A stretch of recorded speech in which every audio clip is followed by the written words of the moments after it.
Partai Buruh menggelar kampanye nasional di Istora Senayan, Jakarta. Partai Buruh menyuarakan berbagai kebijakan yang akan dijalankan, salah satunya mencabut Omnibus Law atau Undang-Undang Cipta Kerja. Massa yang berasal dari 11 organisasi pendiri Partai Buruh memeriahkan kampanye nasional ini. Dalam kampanye ini, Partai Buruh kembali ingin memperkenalkan visi misinya, dan dengan visi misi Indonesia Sejahtera, Partai Buruh menyuarakan kenaikan upah 15%, penghapusan outsourcing, BPJS gratis hingga jaminan sosial. Sementara untuk Pilpres, Partai Buruh belum menentukan pasangan calon yang akan didukungnya. Partai Buruh juga optimistis akan masuk parlemen. Untuk mengetahui informasi terkini, kita bergabung dengan jurnalis Kompas TV, Leo Taufik di Istora Senayan. Selamat siang, Leo. Bagaimana situasi kampanye siang ini? Ya, Glenis dan saudara, memang situasi kampanye Partai Buruh ini cukup meriah, di mana puluhan ribu dari massa pendukung Partai Buruh ini memadati Istora Senayan Jakarta, baik di dalam area Istora Senayan maupun di halaman Istora Senayan. Salah satu yang disuarakan kalau saya melihat dari banner yang beredar ini adalah pencabutan Omnibus Law ataupun Undang-Undang Cipta Kerja.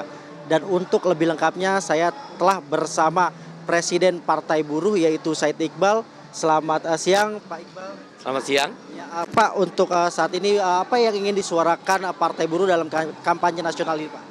Pada hari ini 8 Februari 2024, Partai Buruh mengadakan kampanye nasional akbar sebagai puncak kampanye sebelum memasuki hari tenang. Partai Buruh didirikan karena adanya Omnibus Law Undang-Undang Cipta Kerja. Karena itu Partai Buruh berkomitmen begitu menang masuk Senayan, dan elektabilitas Partai Buruh dalam survei internal adalah 4,778%. Kami berkeyakinan 20 hingga 30 kursi ada di DPR RI. Begitu masuk di Senayan, maka kami akan melakukan yang pertama, cabut Omnibus Law Undang-Undang Cipta Kerja. Omnibus Law Undang-Undang Cipta Kerja adalah merugikan buruh, petani, nelayan, dan kelas pekerja lain. Bagaimana negara menempatkan dirinya dalam Omnibus Law sebagai agen outsourcing, agen perbudakan. Negara Pancasila menempatkan diri sebagai agen perbudakan. Ini adalah karena kerakusan dan keserakahan daripada pemilik modal. Para pemilik modal hitam, mereka ingin menghancurkan kesejahteraan kaum buruh, petani, nelayan. Bagaimana di musim panen boleh dilakukan impor. Hari ini rencana 3 juta impor beras, itu diatur dalam Omnibus Law. Bagaimana nelayan susah mendapatkan solar dan tidak punya perahu. Bagaimana guru dan tenaga honorer hanya dijanji-janjikan untuk diangkat tapi tidak pernah diangkat. Bagaimana kemudian orang dikontrak seumur hidup, naik upah seharga toilet Rp2.000 per hari.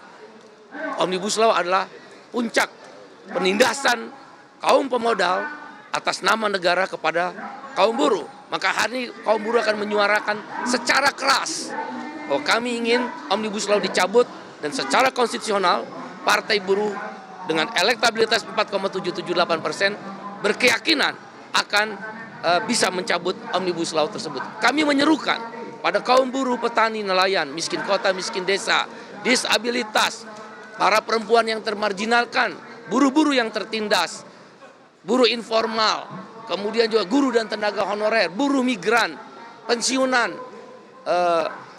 para milenial dan Gen Z yang orang tuanya kelas pekerja. Bergabunglah kembali kepada Partai Buruh. Kita lawan penindasan negara, dikooptasi oleh para pemilik modal. Ini bukan tentang penentangan kelas, ini tentang keadilan, tentang kesejahteraan, tentang kemanusiaan, tentang persamaan.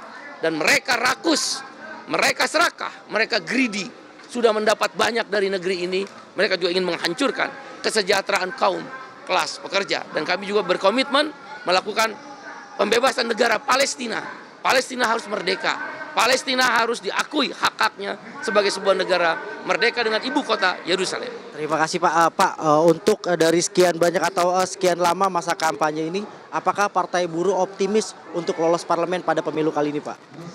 Partai Buruh berkeyakinan lolos dalam parlemen, yaitu hasil survei internal. Buruh ditanya, buruh, kamu milih Partai Buruh nggak?